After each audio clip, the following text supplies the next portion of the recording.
നമസ്കാരം. സംസ്ഥാനത്ത് ഒരു ഇടവേളയ്ക്ക് ശേഷം മഴ ശക്തി പ്രാപിക്കുകയാണ്. പ്രത്യേകിച്ച് തലസ്ഥാന നഗരമായ തിരുവനന്തപുരത്ത് ഇന്നലെ രാത്രി മുതൽ ആരംഭിച്ച മഴയാണ്. ഇപ്പോഴാണ് മഴയ്ക്ക് നേരിയ ശമനമുണ്ടായിട്ടുള്ളത്. തിരുവനന്തപുരം മുതൽ തൃശ്ശൂർ വരെയുള്ള ജില്ലകളിൽ എല്ലാം തന്നെ രാത്രി ആരംഭിച്ച മഴയാണ്. എന്നാൽ പലയിടത്തും നേരിയ ശമനമുണ്ട്. പക്ഷേ എറണാകുളത്ത് ഉൾപ്പെടെ ഇപ്പോഴും മഴ തുടരുകയുമാണ്. നമുക്ക് ഈ വാർത്തയുടെ വിശദാംശങ്ങളിലേക്ക് വരാം. ആദ്യം നോക്കാം വാർത്തകൾ ഇതുവരെ വേഗത്തിൽ.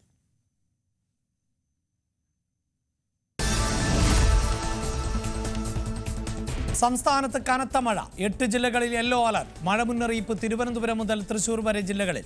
തിരുവനന്തപുരം നഗരത്തിൽ വ്യാപകമായ വെള്ളക്കെട്ട്. ജില്ലയിൽ എല്ലാ വിദ്യാഭ്യാസ സ്ഥാപനങ്ങൾക്കും അവധി. അവധി പ്രഖ്യാപനം വൈകിയതിൽ പരാതി. കളക്ടർ അവധി പ്രഖ്യാപിച്ചത് 6:30-ക്ക് ശേഷം.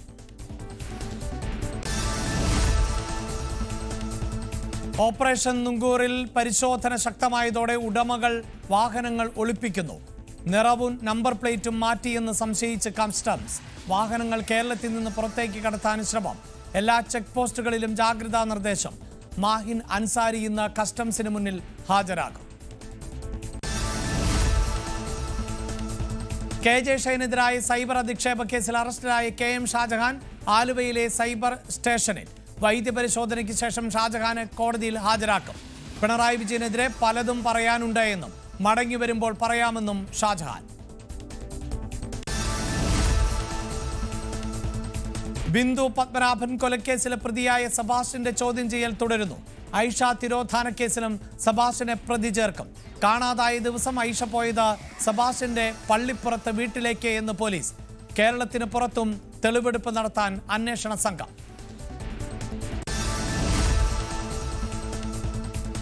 ഷാഫി പറമ്പലിന് എതിരായ അധിക്ഷേപ പരാമർശത്തിൽ CPIM പാലക്കാട് ജില്ലാ സെക്രട്ടറിക്ക് എതിരെ പോലീസിൽ പരാതി. EN സുരേഷ് ബാബു നടത്തിയ പരാമർശങ്ങൾക്കെതിരെ കേസെടുക്കണമെന്ന ആവശ്യം. ജില്ലാ പോലീസ് മേധാവിക്ക് പരാതി നൽകിയത് Congress block general secretary Pramod. പറഞ്ഞതിൽ ഉറച്ചു നിൽക്കുന്നുവെന്ന് Suresh Babu. NSS general secretary Sukumaran നായർക്കെതിരെ വീണ്ടും ബാനർ. പ്രമാടത്തെ NSS ഓഫീസിന് സമീപമാണ് ബാനർ. പിണറായിക്ക് പാദസേവ ചെയ്യുന്ന കട്ടപ്പയായി സുകുമാരൻ നായർ മാറിയെന്ന് ബാനറിലെ വാചകം.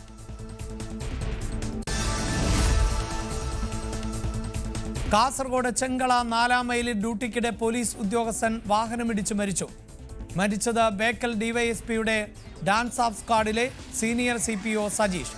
ടിപ്പർ ലോറി ഇടിച്ചത് മയക്കുമരുന്ന് കടത്ത് പിടിക്കാനായി പോയപ്പോൾ. ഒപ്പമുണ്ടായിരുന്ന സിവിൽ പോലീസ് ഓഫീസർ സുഭാഷിന് പരിക്ക്.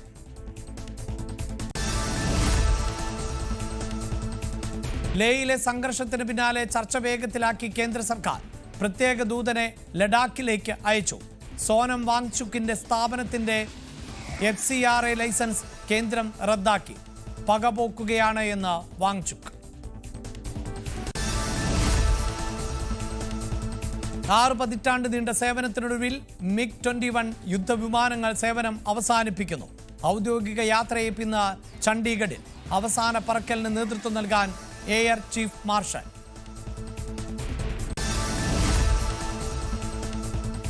ഏഷ്യ കപ്പിൽ ഇന്ത്യ പാകിസ്ഥാൻ ക്ലാസിക് പോരാട്ടം. സൂപ്പർ 4-ൽ ബംഗ്ലാദേശിനെ തോൽപ്പിച്ച് പാകിസ്ഥാന്റെ മുന്നേറ്റം. സൂപ്പർ 4-ലെ അവസാന മത്സരത്തിൽ ഇന്ത്യ ഇന്ന് ശ്രീലങ്കയ്ക്കെതിരെ.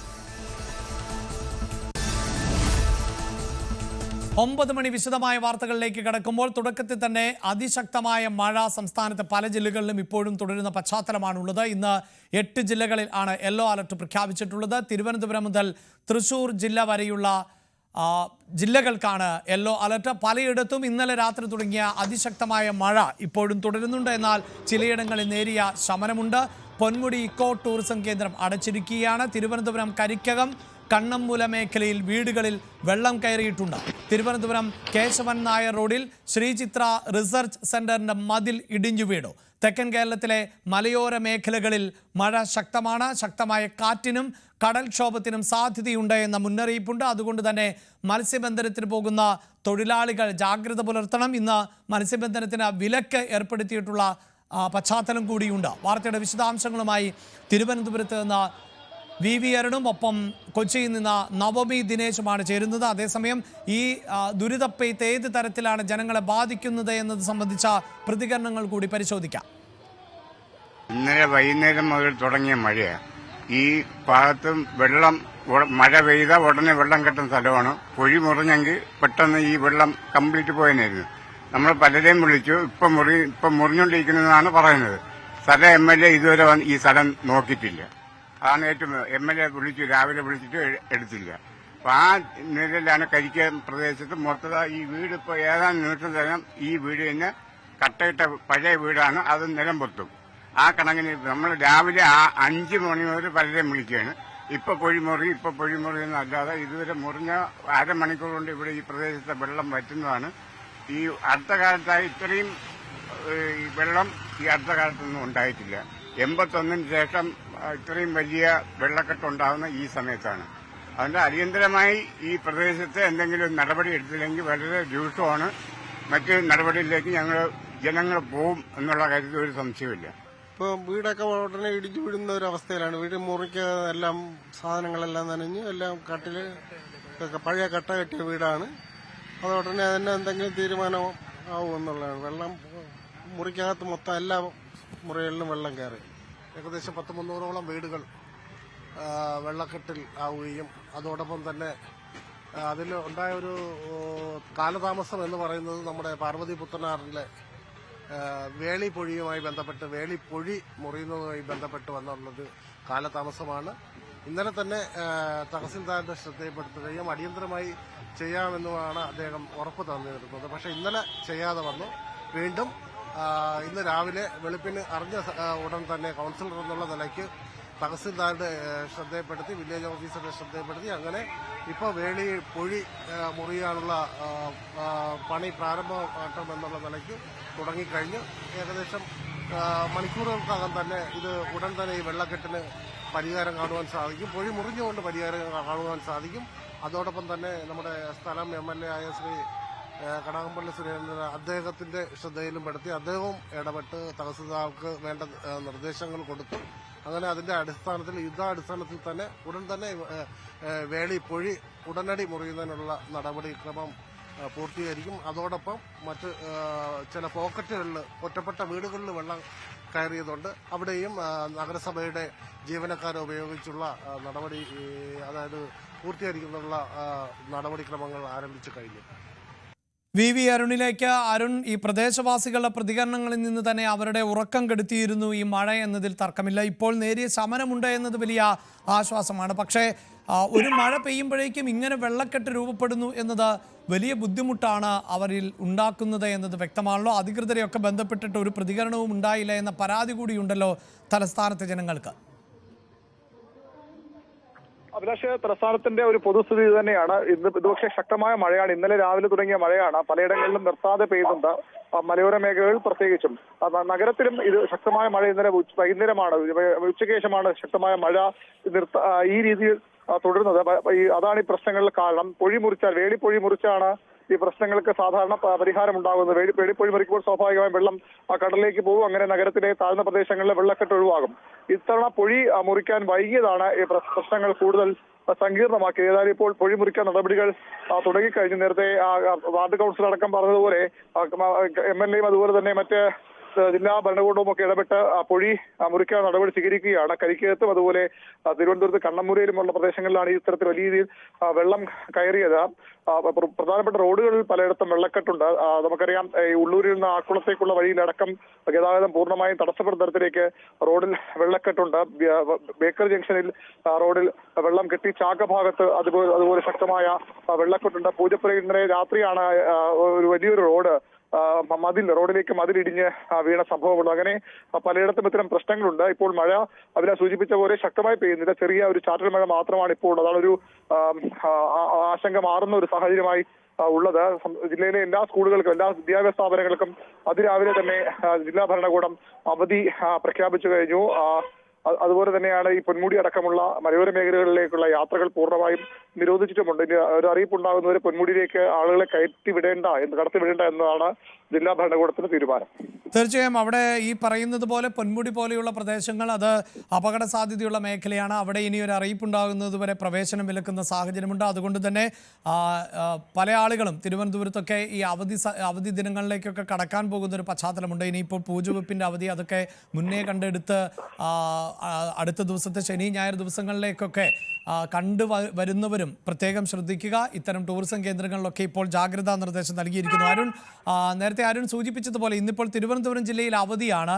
ഇന്നലെ ഏതാണ്ട് ഉച്ചയ്ക്ക് ശേഷം ആരംഭിച്ച മഴ ഇന്നലെ രാത്രി തന്നെ പലയിടത്തും വെള്ളക്കെട്ട് രൂപപ്പെട്ടിരുന്നു. പക്ഷേ 6:30യോടുകൂടിയാണ് ഈ അറിയിപ്പ് വന്നത് എന്നതിൽ ചില എതിർപ്പുകളുണ്ടല്ലോ. പ്രത്യേകിച്ച് വിദ്യാഭ്യാസ മന്ത്രിയുടെ സോഷ്യൽ മീഡിയ പ്ലാറ്റ്ഫോമിലൂടെയാണ് ഈ അവധി അറിയുന്നത്. അതുമാത്രമല്ല ഇപ്പോൾ പല സ്കൂളുകളും 8 മണിക്കൊക്കെ ഈ മറ്റ് CBSE സ്കൂളുകളൊക്കെ 8-8:30യോടുകൂടി പഠനം ആരംഭിക്കും. അപ്പോൾ 6:30ക്കൊക്കെ കുട്ടികൾ സ്കൂൾ ബസ്സിൽ കയറിക്കഴിഞ്ഞ സമയമാണ് എന്ന് രക്ഷിതാക്കൾ വലിയ പരാതിയും പറയുന്നുണ്ടല്ലോ അരുൺ. തീർച്ചയായിട്ടും സ്കൂളിലേക്ക് പോയ കുട്ടികൾ തിരികെ വന്ന സംഭവങ്ങളുമുണ്ട്. കാരണം കേന്ദ്രീയ വിദ്യാലയം അടക്കമുള്ള സ്കൂളുകൾ അതിരാവിലെ 6:30യോടുകൂടി കുട്ടികളെത്തി 7 മണിക്ക് മുമ്പ് ക്ലാസുകൾ ആരംഭിക്കുന്ന സ്കൂളുകളുണ്ട്. അവരൊക്കെ പലരും അറിയാതെ സ്കൂളുകളിലേക്ക് വിദ്യാർത്ഥികൾ എത്തിയെന്ന പ്രശ്നമുണ്ട്. നമുക്കറിയാം തലസ്ഥാനത്ത് നേരത്തെയും ഇത്തരം വിഷയങ്ങൾ ഇതുമായി ബന്ധപ്പെട്ട് ഇത്തരത്തിൽ ഇത്തരം സംഭവങ്ങൾ ഉണ്ടാകുമ്പോൾ അവധി അനുവദിക്കാൻ വൈകുന്ന വലിയ വിവാദമായിരുന്നതാണ്. പക്ഷെ ഇത്തവണ അതേ കാര്യം സംഭവിച്ചു. അങ്ങനെ തന്നെ ശക്തമായ മഴയുടെ മുന്നറിയിപ്പുണ്ടായിരുന്നു, ശക്തമായ മഴയുണ്ട്. എന്നിട്ടും ഇന്നലെ രാത്രി പോലും അവധി പ്രഖ്യാപിക്കാതെ ഇന്ന് രാവിലെയാണ് വിദ്യാഭ്യാസ മന്ത്രി ഇടപെട്ട് അവധി പ്രഖ്യാപിക്കുകയായിരുന്നു എന്നാണ് ഇപ്പോൾ ലഭിക്കുന്ന വിവരം. വിദ്യാഭ്യാസ മന്ത്രി കളക്ടറെ അതിരാവിലെ വിളിക്കുകയും അവധി പ്രഖ്യാപിക്കാൻ ആവശ്യപ്പെടുകയുമായിരുന്നു എന്നാണ് അറിയുന്നത്. ജില്ലാ ഭരണകൂടത്തിന്റെ ഭാഗത്തുനിന്ന് വലിയൊരു വീഴ്ച ഇക്കാര്യത്തിൽ ഉണ്ടായിട്ടുണ്ട്. പലയിടത്തും വലിയ രീതിയിൽ വെള്ളമുണ്ട്. നമ്മുടെ ഓഫീസിന് സമീപത്തുള്ള കിംസ് ആശുപത്രിയുടെ അവിടെ പാർക്കിംഗ് ഗ്രൗണ്ടിൽ വലിയ രീതിയിൽ വെള്ളം കയറി അവിടെ വാഹനങ്ങളടക്കം മുങ്ങിപ്പോയതായ വിവരങ്ങളും ലഭിക്കുന്നുണ്ട്. അങ്ങനെ ഈ ജലാശയങ്ങളോട് ചേർന്ന പ്രദേശങ്ങളിലും താഴ്ന്ന പ്രദേശങ്ങളിലൊക്കെ വലിയ വെള്ളക്കെട്ട് ഇപ്പോഴുമുണ്ട്. ഈ പൊഴി മുറിയുന്നത് ഇനിയും വൈകിയാൽ കൂടുതൽ പ്രശ്നങ്ങളിലേക്ക് പോകും. ഏതായാലും ഇപ്പോൾ മഴ മാറി നിൽക്കുന്നത് മാത്രമാണ് ആശ്വാസം. പക്ഷെ അപ്പോഴും വെള്ളക്കെട്ട് ഇനിയും മണിക്കൂറുകളോളം ഉണ്ടാകാൻ തന്നെയാണ് സാധ്യത. അഭിലാഷ്, യെസ്, അതാണ് അരുൺ സൂചിപ്പിച്ചതുപോലെ ഈ മഴ മാറി നിൽക്കുന്നു അല്പം എന്നത് മാത്രമാണ് ആശ്വാസം. ഇതാ നമുക്ക് ദൃശ്യങ്ങളിൽ തന്നെ കാണാൻ സാധിക്കുന്നുണ്ട്.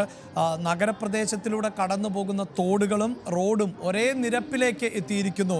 വെള്ളം എന്നുള്ളതാണ് പലപ്പോഴും ഈ കാലവർഷത്തിന്റെ സമയത്ത് മാത്രം തോടുകൾ വൃത്തിയാക്കുക, ഓടകൾ വൃത്തിയാക്കുക എന്നതാണ് പൊതുവെ അധികൃതരുടെ ഭാഗത്തു നിന്നുണ്ടാകുന്ന ഒരു സമീപനം. അതിനപ്പുറത്ത് ഇത്തരം ചക്രവാത ചുഴി പോലെ അപ്രതീക്ഷിതമായ മഴ ഉണ്ടായാൽ അത് 2-3 ദിവസമൊക്കെ നീണ്ടു നിന്നാൽ പ്രദേശം മുഴുവൻ വെള്ളത്തിനടിയിലായി പോകുന്ന ഒരു സാഹചര്യമാണുള്ളത്. അങ്ങനെ നമ്മുടെ കാലാവസ്ഥയിൽ വരുന്ന മാറ്റങ്ങൾ അധികൃതർ ഉൾക്കൊള്ളുന്നുണ്ടോ, അതിന് വേണ്ട നടപടികളുണ്ടോ എന്ന് സംശയമുണ്ടാകുന്നു. അതാണ് നാട്ടുകാരുടെ പ്രതിഷേധങ്ങളിൽ നിന്ന് നമുക്ക് മനസ്സിലാക്കേണ്ടത്. ഇനിയിപ്പോൾ കൊച്ചിയിലേക്ക് എത്തുമ്പോൾ നവമി ദിനേശാണ് ചേരുന്നത്. നവമി, കൊച്ചി എന്നത് എപ്പോഴും ഈ രാവിലെ സമയങ്ങളിലൊക്കെ വലിയ ഗതാഗത കുരുക്ക് അല്ലാത്ത സമയത്ത് പോലുമൊക്കെ അനുഭവപ്പെടുന്ന സ്ഥലമാണ്. തിരുവനന്തപുരത്ത് നിന്നുള്ള ദൃശ്യങ്ങളിൽ മുട്ടിന് മുകളിൽ വരെ വെള്ളമുള്ള സാഹചര്യം ഉണ്ടാകുന്നു. 4 ചക്ര വാഹനങ്ങളടക്കം വലിയ പ്രയാസപ്പെട്ട് റോഡിലൂടെ കടന്നു വരുന്നതിൻ്റെ ദൃശ്യങ്ങളാണ് പ്രേക്ഷകർ കണ്ടുകൊണ്ടിരിക്കുന്നത്. എന്താണ് കൊച്ചിയിലെ ഒരു സാഹചര്യം നവമി?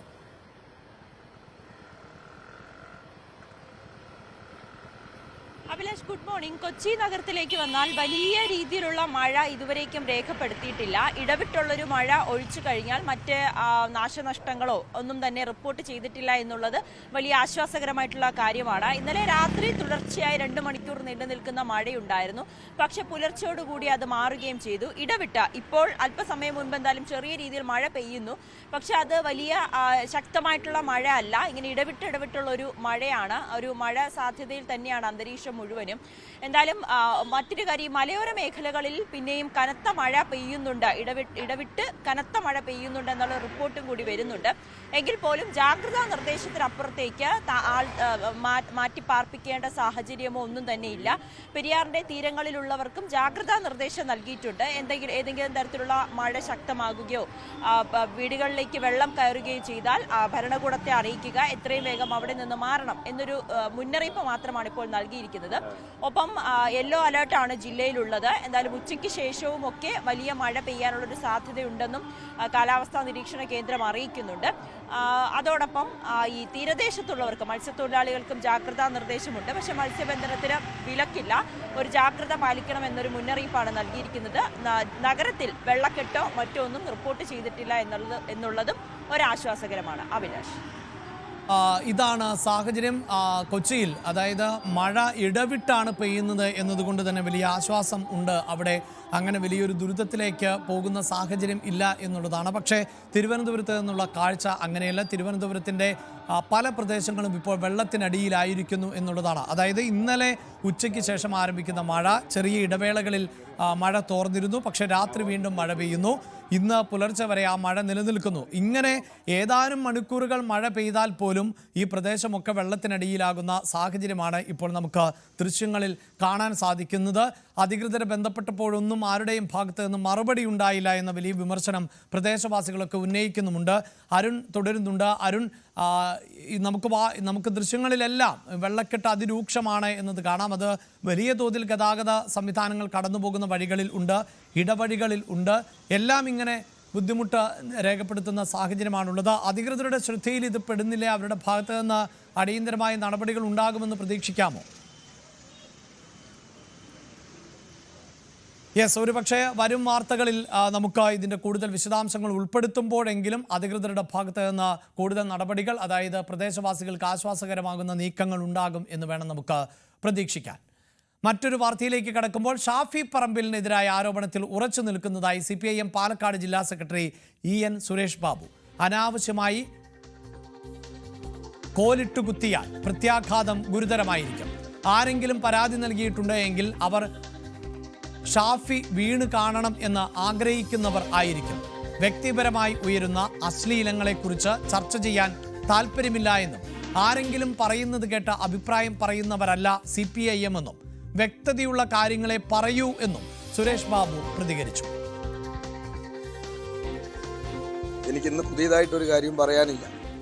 ഇന്നലെ പറഞ്ഞതിൽ നിന്ന് മാറ്റി പറയാനുമില്ല. ഇന്നലെ പറഞ്ഞ കാര്യങ്ങൾ അതേപോലെ നിലനിൽക്കുന്നുണ്ട്. ഇനി കോൺഗ്രസ്സുകാർക്ക് പരാതി കൊടുക്കുകയോ നിയമപരമായി മുന്നോട്ട് പോവുകയോ ഒക്കെ ചെയ്യാം. പക്ഷെ എനിക്ക് ഒന്നേ പറയാനുള്ളൂ, അനാവശ്യമായി കോലിട്ടിളക്കാൻ വന്നാൽ ഇതിൻ്റെ പ്രത്യാഘാതം അനുഭവിക്കുന്നത് ആരായിരിക്കും നമുക്ക് മനസ്സിലാക്കും. അത്രേ എനിക്ക് പറയാനുള്ളൂ. കോൺഗ്രസ് അകത്ത് ഷാഫിനെ വീഴ്ത്തണം പറഞ്ഞ് നടക്കുന്ന കുറേ ആളുകളുണ്ടല്ലോ, അവർ ചിലപ്പോൾ പരാതിയായിട്ട് പോകും. കാരണം ഷാഫി വീണ് കാണണമെന്ന് ആഗ്രഹിക്കുന്നത്. അപ്പോൾ അനാവശ്യമായി കോലിട്ടിളക്കാൻ വന്നാൽ അതിൻ്റെ പ്രത്യാഘാതം നല്ല പ്രയാസമായിരിക്കും. ഞങ്ങളുടെ ഈ പാർട്ടി പ്രവർത്തനത്തിൽ ഞങ്ങളെ പാർട്ടി ഏൽപ്പിച്ച ഉത്തരവാദിത്തങ്ങളാണല്ലോ ഈ പറയുന്ന ജില്ലാ സെക്രട്ടറി അല്ലെങ്കിൽ ഏരിയ സെക്രട്ടറി, ലോക്കൽ സെക്രട്ടറി എന്നൊക്കെ പറയുന്നത് പാർട്ടി ഏൽപ്പിച്ച ഉത്തരവാദിത്തങ്ങളാണ്. ഞങ്ങൾ ഉപദേശം സ്വീകരിക്കുന്നത് ഞങ്ങളുടെ പാർട്ടിയുടെ ഉപദേശം, അല്ലാതെ ഈ കോൺഗ്രസ് രാഷ്ട്രീയത്തെ പോലെ BJP രാഷ്ട്രീയത്തെ പോലെ ഈ നേതാക്കളുടെ പെട്ടി തൂക്കി അവരുടെ എന്തെങ്കിലും വർത്തമാനങ്ങൾ കേട്ട് അങ്ങനെ ആരെങ്കിലും പറയുന്നത് കേട്ടിട്ട് അഭിപ്രായ പ്രകടനം നടത്തുന്നവരല്ല. വ്യക്തതയുണ്ടെങ്കിൽ ഞങ്ങളത് പറയും, ഇല്ലെങ്കിൽ അത് പറയില്ല. അതാണ്. പിന്നെ കാലും വെട്ടും കായും വെട്ടും എന്നൊക്കെ പറയുന്നത് മുദ്രാവാക്യത്തിൻ്റെ ഒരു രസത്തിന് കൂട്ടി പ്രാസം ചേർത്തി പറയുന്ന കാര്യങ്ങളായിരിക്കും. അതിനൊന്നും എനിക്ക് പറയാനില്ല. പിന്നെ ഇതെല്ലാം ഞാൻ എൻ്റെ വിദ്യാർത്ഥി കാലം മുതൽ, എൻ്റെ സംഘടനാ കാലം മുതൽ എൻ്റെ രാഷ്ട്രീയ പ്രവർത്തനത്തിൻ്റെ ഇടയിൽ എന്തെല്ലാം നേരിട്ടു എന്നുള്ളത് നിങ്ങൾ അന്വേഷിച്ചാൽ മനസ്സിലാവും. മനസ്സിലായില്ലേ? കോൺഗ്രസ്സുകാരൻ്റെ ഈ മുദ്രാവാക്യം കേട്ടിട്ട് സുരേഷ് ബാബു അങ്ങനെ ചൂളിപ്പോകും എന്നൊക്കെ വിചാരിച്ച് ഏതെങ്കിലും കോൺഗ്രസ്സിലെ എന്നെക്കുറിച്ച് അറിയാത്തവരൊരു മുദ്രാവാക്യം വിളിച്ചതിനൊക്കെ ഞാൻ കാര്യമായിട്ടോ അല്ലെങ്കിൽ അതിനൊന്നും ഒരു സീരിയസ് ആയിട്ട് എടുക്കുന്നില്ല. EN സുരേഷ് ബാബു അദ്ദേഹത്തിന്റെ ആരോപണത്തിൽ ഉറച്ചു നിൽക്കുന്നു എന്ന് മാത്രവുമല്ല, താൻ അഭിപ്രായം പറയുമ്പോൾ ഉപദേശം സ്വീകരിക്കുന്നത് നേതൃത്വത്തിൽ നിന്നാണ് എന്നത് വളരെ പ്രധാനപ്പെട്ട ഒരു കമന്റ് കൂടിയാണ്. അതായത് EN സുരേഷ് ബാബു ഇപ്പോൾ ഷാഫി പറമ്പിലിനെതിരെ സംസാരിക്കുന്നുണ്ട് എങ്കിൽ അതിന് നിർദ്ദേശം നൽകിയിട്ടുള്ളത് സംസ്ഥാന നേതൃത്വം തന്നെയാണ് എന്നുള്ളതാണ്.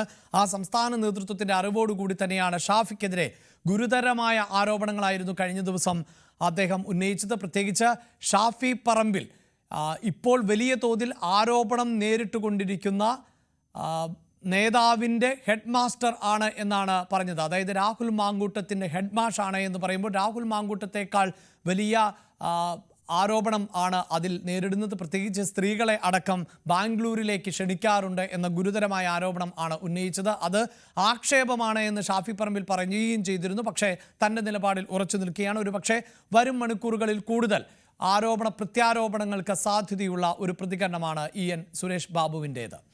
ശബരിമല വിഷയത്തിൽ സംസ്ഥാന സർക്കാരിനെ പിന്തുണച്ച NSS ജനറൽ സെക്രട്ടറി സുകുമാരൻ നായർക്കെതിരെ കൂടുതൽ പ്രതിഷേധ ബാനറുകൾ ഉയർന്നു. പിണറായിക്ക് പാദസേവ ചെയ്യുന്ന കട്ടപ്പിയായി മാറിയ സുകുമാരൻ നായർ എന്ന് തന്നെയാണ് പ്രമാണത്തെ ബാനറിലും വാചകം. ശശിനാരായണൻ ആണ് ചേരുന്നത്. ശശിനാരായണൻ, ഇന്നലെയും പത്തനംതിട്ടയിലായിരുന്നു ഒരു പോസ്റ്റ് ഉണ്ടായിരുന്നത്. അത് കുടുംബകാര്യത്തിനു വേണ്ടി പിണറായിയെ സ്തുതിക്കുന്നു എന്നുള്ളതായിരുന്നു.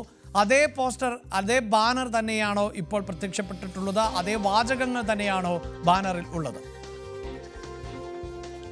അഭിലാഷ, തീർച്ചയായും അത് തന്നെയാണ്. കാരണം പത്തനംതിട്ടയിൽ കഴിഞ്ഞ ദിവസം വെട്ടിപ്പുറത്താണ് ആദ്യമായി NSS സെക്രട്ടറി സുകുമാരൻ നായർക്കെതിരെ ഒരു പ്രതിഷേധത്തിന്റെ സൂചകമായി ഒരു ബാനർ, ഫ്ലെക്സ് ബോർഡ് NSS കരിയോഗത്തിന്റെ തൊട്ട് മുന്നിൽ തന്നെ കിട്ടിയിട്ടുണ്ട്. എന്തായാലും അതിനകത്ത് പ്രധാനമായും സുകുമാരൻ നായരെ രൂക്ഷമായി വിമർശിച്ചുകൊണ്ടാണ്, അതായത് ഭക്തരെ പിന്നിൽ നിന്ന് കുത്തി പിണറായിക്ക് പാദസേവ ചെയ്യുന്ന കട്ടത്തായി മാറിയ സുകുമാരൻ നായർ.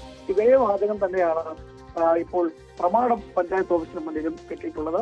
ആ പഞ്ചായത്ത് ഓഫീസിന് ബാനറിലും സമാനമായ രീതിയിൽ സുകുമാരൻ നായർക്കെതിരെ രൂക്ഷമായ വിമർശനം ഉയർത്തുന്ന ഭാഷ തന്നെയാണ് ഈ ബാനറിൽ എഴുതിയിട്ടുള്ളത്. എന്തായാലും പ്രതിഷേധം ഈ NSSന്റെ കരയോഗങ്ങളിൽ ഉയരുന്നു, സുകുമാരൻ നായർക്കെതിരെ ഉണ്ടാകുന്നു എന്നുള്ളതാണ്. അതായത് ശശിനാരായണൻ, ഇതിപ്പോൾ ഒരു ഇന്നലെ വന്ന് ഇന്ന് അടുത്ത ബാനർ പ്രത്യക്ഷപ്പെടുമ്പോൾ ഒറ്റപ്പെട്ട സംഭവങ്ങളല്ല, മറിച്ച് ഇന്നലെ VD സതീശൻ തന്നെ പ്രതികരിച്ചത് ഈ ശബരിമല വിഷയത്തിന്റെ സമയത്ത് ഞങ്ങളെ ഉണ്ടായിരുന്നുള്ളൂ, അതൊക്കെ സുകുമാരൻ നായർ മറക്കുകയാണ് എന്നും ഉള്ള ഒരു നിലപാട് സതീശൻ സ്വീകരിച്ചിരുന്നു.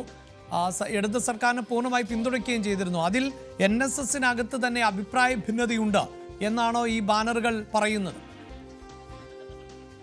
അഭിലാഷ, തീർച്ചയായും ഉണ്ട്. കാരണം NSSന്റെ പല രീതിയിലുള്ള കരയോഗങ്ങളിലും ഇത്തരത്തിൽ അമർഷമുണ്ട്, പ്രതിഷേധമുണ്ട്. അത് പല സ്ഥലങ്ങളിലും ഇപ്പോൾ നിലവിൽ അത് പുറത്തു പറയാൻ കഴിയാത്ത പ്രവർത്തകരുണ്ട്. പക്ഷേ ചില സ്ഥലങ്ങളിൽ മാത്രം ഇത് പുറത്ത് പറയുന്ന രീതിയിലേക്ക്, പുറത്തേക്ക് പ്രതിഷേധം എത്തുന്ന രീതിയിലേക്ക് പ്രകടമാകുന്നു. അതിന്റെ ഭാഗമായിട്ടാണ് ഈ തുടർച്ചയായി വെട്ടിപ്പുറത്ത് ഒരു NSS കരയോഗത്തിന്റെ മുന്നിൽ ഇത്തരത്തിൽ ബാനർ കെട്ടിയിരിക്കുന്നു. ഇപ്പോൾ പ്രമാണം പഞ്ചായത്ത് ഓഫീസിന് മുന്നിലും ബാനർ NSSന്റെ സുകുമാരൻ നായർക്കെതിരെ വലിയ പ്രതിഷേധ വാക്കുകൾ ഉന്നയിച്ചുകൊണ്ട് ബാനർ ഉയർന്നിരിക്കുന്നു. അത്തരത്തിൽ വലിയ പ്രതിഷേധം NSSന്റെ ഉള്ളിൽ തന്നെയുണ്ട്. പക്ഷേ നേതാക്കളോട് നമ്മൾ സംസാരിക്കുമ്പോൾ അവർ പറയുന്നത് ചില പ്രവർത്തകർ മാത്രമാണ് ഇത്തരത്തിൽ പ്രതിഷേധം, ഈ സുകുമാരൻ നായരുടെ നിലപാടിനെതിരെ ചില പ്രതിഷേധങ്ങൾ ഉള്ളത്.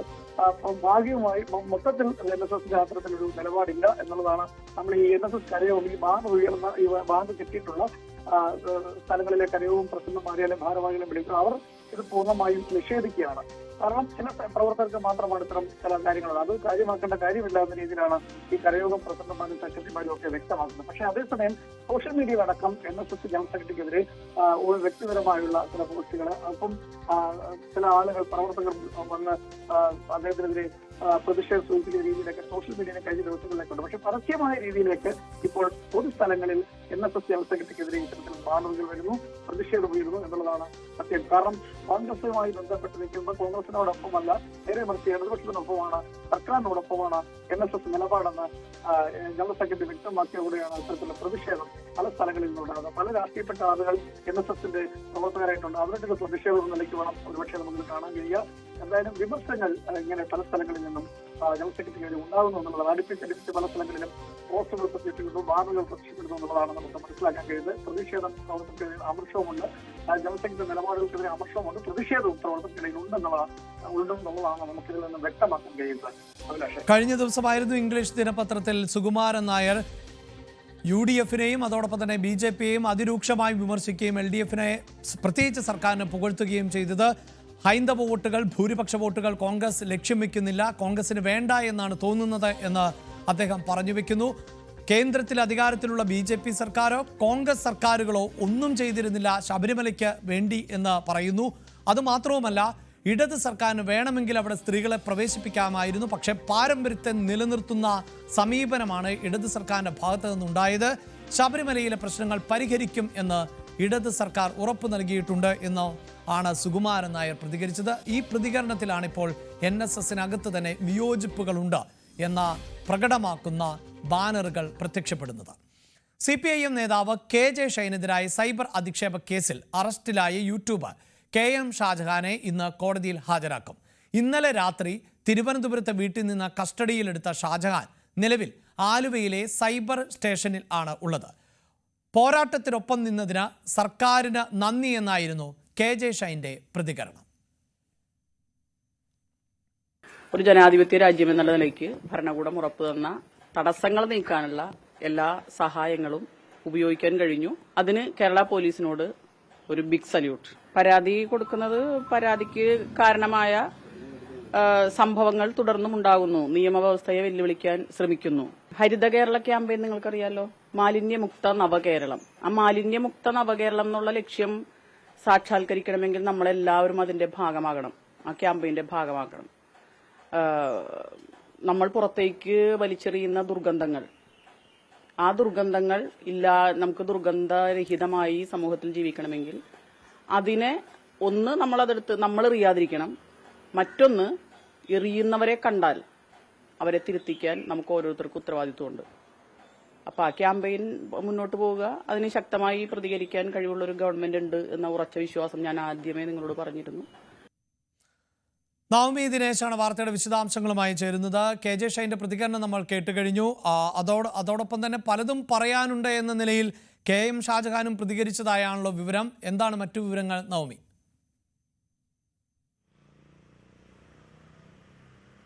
അഭിലാഷ്, ഇന്നലെ രാത്രിയോടുകൂടിയാണ് തിരുവനന്തപുരത്തെ വസതിയിൽ നിന്നും കെ എം ഷാജഹാനെ ചെങ്ങമനാട് പോലീസ് പിടികൂടിയത്, കസ്റ്റഡിയിലെടുത്തത്. അതിനുശേഷം ഇന്ന് പുലർച്ചയോടുകൂടി തന്നെ സൈബർ പോലീസ് സ്റ്റേഷനിലേക്ക് ഹാജരാക്കിയിട്ടുണ്ട്. രാവിലെ തന്നെ കോടതിയിലേക്ക് കൊണ്ടുപോകുമെന്നാണ് അറിയാൻ സാധിക്കുന്നത്. ആദ്യം കെ ജെ ഷൈനും വൈപ്പിൻ MLAയും പരാതി നൽകിയിരുന്നു. അതിൽ ഇവരെ രണ്ടുപേരെയും ചേർത്തുകൊണ്ട് വലിയ രീതിയിൽ സൈബർ ആക്രമണം കെ എം ഷാജഹാനും മറ്റ് ചില നേതാക്കളും നടത്തി, കോൺഗ്രസിന്റെ നേതാവും നടത്തിയെന്നായിരുന്നു ഈ പരാതിയിൽ പറഞ്ഞിരിക്കുന്നത്. അതിന്റെ അടിസ്ഥാനത്തിൽ കെ എം ഷാജഹാനെ നേരത്തെ തന്നെ ചോദ്യം ചെയ്ത് വിട്ടയച്ചിരുന്നു. ഒപ്പം ഈ മെറ്റയോട് ഈ ചില കാര്യങ്ങൾ ആവശ്യപ്പെട്ടുകൊണ്ട് ഒരു നോട്ടീസ് അയക്കുകയും ചെയ്തു. ഇവരുടെ സോഷ്യൽ മീഡിയ അക്കൗണ്ടിൽ നിന്ന് തന്നെയാണോ ഈ പോസ്റ്റ് ഇട്ടതെന്നടക്കം കൃത്യമായിട്ടുള്ള തെളിവുകൾ ശേഖരിക്കുന്നതിന്റെ ഭാഗമായി മെറ്റയോട് ഇതിന്റെ റിപ്പോർട്ടടക്കം ആവശ്യപ്പെട്ടിരുന്നു. അതിന് വേണ്ടിയിട്ട് കേരള പോലീസ് വെയിറ്റ് ചെയ്യുകയായിരുന്നു. പക്ഷേ ആ മറുപടി നൽകാത്തതിനെ തുടർന്ന്, ആ മറുപടി ലഭിച്ചതിന് ശേഷം കടുത്ത നടപടികളിലേക്ക് അല്ലെങ്കിൽ അറസ്റ്റടക്കമുള്ള നടപടികളിലേക്ക് കടക്കാനായിരുന്നു പോലീസിന്റെ തീരുമാനം. അതിനിടയിലാണ് ഈ ചോദ്യം ചെയ്യലിന് അവസാനിച്ച ശേഷം തിരികെ പോയ കെ എം ഷാജഹാൻ വീണ്ടും കെ ജെ ഷൈനെതിരെ അധിക്ഷേപ പരാമർശം ആവർത്തിക്കുകയും ചെയ്തു. അത് പേരെടുത്ത് പറഞ്ഞുകൊണ്ടാണ് അധിക്ഷേപം നടത്തിയത്. അന്ന് പോലീസ് സ്റ്റേഷന് വിളിപ്പിച്ചതും പിന്നീട് ഇതിന്റെ FIR-ലെ വിവരങ്ങളുമൊക്കെ ഉൾപ്പെടുത്തിക്കൊണ്ടായിരുന്നു. വീണ്ടും ഒരു ചാനൽ, യൂട്യൂബ് അദ്ദേഹത്തിന്റെ തന്നെ ചാനലിൽ ഒരു വീഡിയോ പോസ്റ്റ് ചെയ്തത്. ഇതിനെ തുടർന്നാണ് ഷൈൻ ടീച്ചർ വീണ്ടും പോലീസിന് പരാതി നൽകുകയും അതിന്റെ അടിസ്ഥാനത്തിലായിരുന്നു ഇന്നലെ രാത്രിയുള്ള അറസ്റ്റ്. എന്തായാലും ഇന്ന് രാവിലെ കോടതിയിൽ ഹാജരാക്കുമെന്നാണ് അറിയാനും സാധിക്കുന്നത്. കെ എം ഷാജഹാനെ ഇന്ന് കോടതിയിൽ ഹാജരാക്കും എന്നുള്ളതാണ്. അതോടൊപ്പം നിലവിൽ മറ്റ് നടപടിക്രമങ്ങൾ ഇനിയിപ്പോൾ കോടതിയിൽ ഹാജരാക്കേണ്ട സമയം എന്നുള്ളതുണ്ട്, വൈദ്യപരിശോധന ഉൾപ്പെടെയുള്ള കാര്യങ്ങളുണ്ട്. അതിനപ്പുറത്ത് പിന്നീട് കോടതിയിൽ നിന്ന് പോലീസ് ഏത് തരത്തിലുള്ള ഒരു ആവശ്യമാണ് മുന്നോട്ട് വയ്ക്കുക എന്നതിൽ വ്യക്തതയുണ്ടോ? അതായത് കൂടുതൽ ചോദ്യം ചെയ്യലിന് വേണ്ടി കസ്റ്റഡിയിൽ നിലനിർത്തുക എന്ന ആവശ്യം പോലീസ് മുന്നോട്ട് വയ്ക്കാനുള്ള സാധ്യത കാണുന്നുണ്ടോ നവമി? അഭിലാഷ്, ഇന്നലെ രാത്രിയോടുകൂടി തന്നെ വൈദ്യപരിശോധന പൂർത്തിയായി 24 മണിക്കൂറിനുള്ളിൽ തന്നെ കോടതിയിൽ ഹാജരാക്കാനാണ് പോലീസിന്റെ തീരുമാനം. അങ്ങനെയാണെങ്കിൽ കാലതാമസമില്ലാതെ രാവിലെയോടുകൂടി തന്നെ ഹാജരാക്കും. എന്തായാലും കോടതിയിൽ നിന്നും എന്ത് മറുപടിയാണ് അല്ലെങ്കിൽ കോടതിയുടെ അടുത്ത നടപടിക്രമം എങ്ങനെയാണോ അതനുസരിച്ചായിരിക്കും പോലീസിന്റെ തുടർ നീക്കങ്ങളും ഉണ്ടാകുക. ഈ കേസുമായി ബന്ധപ്പെട്ട് 2-3 പ്രതികളെ ഇതുവരേക്കും ചോദ്യം ചെയ്യുകയോ അല്ലെങ്കിൽ അറസ്റ്റ് രേഖപ്പെടുത്തുകയോ ഒന്നും തന്നെ ചെയ്തിട്ടുമില്ല. അത് കെ ജെ ഷൈനും വൈപ്പിൻ MLA നൽകിയ പരാതിയിലാണ്. ഒന്നാം പ്രതിയായിട്ടുള്ള കോൺഗ്രസിന്റെ പ്രാദേശിക നേതാവ് CK ഗോപാലകൃഷ്ണൻ, അദ്ദേഹം ഇപ്പോഴും ഒളിവിലാണ്. മുൻകൂർ ജാമ്യാപേക്ഷയുമായി ബന്ധപ്പെട്ട് കോടതിയെ സമീപിക്കുകയും ചെയ്തിട്ടുണ്ട്. ഒന്ന്, ഒരു യൂട്യൂബർ ആയിട്ടുള്ള യാസർ ഇടപ്പാളാണ്. കൊണ്ടോട്ടി അബു എന്ന പേരിൽ യൂട്യൂബ് നടത്തുന്ന ഇയാൾ വിദേശത്താണ്. ഇയാൾക്ക് വേണ്ടിയിട്ടുള്ള ലുക്കൌട്ട് നോട്ടീസും പുറപ്പെടുവിക്കാനുള്ള നീക്കത്തിലേക്കാണ് പോലീസ്. കഴിഞ്ഞ ദിവസം ഹാജരാകണമെന്ന് നിർദ്ദേശം നൽകിയെങ്കിലും ഹാജരായിട്ടുമില്ല. ആ രീതിയിലേക്കാണ് 2-3 പ്രതികൾക്ക് വേണ്ടിയിട്ടുള്ള അന്വേഷണവും പോലീസിന്റെ ഭാഗത്ത് നിന്നും നടക്കുന്നതിനിടയിലാണ് വീണ്ടും കെ ജെ ഷൈനെ അധിക്ഷേപിച്ച, പേരെടുത്തു പറഞ്ഞ് അധിക്ഷേപിച്ചതിന്റെ പേരിൽ ഇപ്പോൾ കെ എം ഷാജഹാനെ അറസ്റ്റ് ചെയ്തിരിക്കുന്നത്. എന്തായാലും കോടതിയിൽ എത്തിച്ചതിന് ശേഷം, കോടതിയുടെ തുടർ നീക്കങ്ങൾ അറിഞ്ഞതിന് ശേഷമായിരിക്കും പോലീസും ഇനി ആവശ്യമെങ്കിൽ കസ്റ്റഡിയിൽ ചോദിക്കുന്നതടക്കമുള്ള നീക്കങ്ങളിലേക്ക് കടക്കുകയുള്ളൂ. അഭിലാഷ്, വാർത്തയുടെ വിശദാംശങ്ങളാണ് കൊച്ചിയിൽ നിന്ന് നവമി ദിനേശ് നൽകിയത്. ന്യൂസ് 18 കേരളം തുടർച്ചയായി ഫോളോ ചെയ്തിരുന്ന വാർത്തകളിൽ ഒന്നായിരുന്നു ചേർത്തലയിലെ സബാഷിന്റെ ക്രൂരകൃത്യങ്ങൾ. അതിൽ ബിന്ദു പത്മനാഭനെ താൻ കൊലപ്പെടുത്തിയെന്ന നിർണായകമായ മൊഴി കഴിഞ്ഞ ദിവസം സെബാസ്റ്റ്യൻ നൽകിയിരുന്നു. ആ എക്സ്ക്ലൂസീവ് വാർത്തയെ ഞങ്ങൾ തന്നെയാണ് പ്രേക്ഷകരിലേക്ക് എത്തിച്ചത്. അതിൻ്റെ തുടർ വാർത്തകളിലേക്ക് പോകാം ഇടവേളയ്ക്ക് ശേഷം.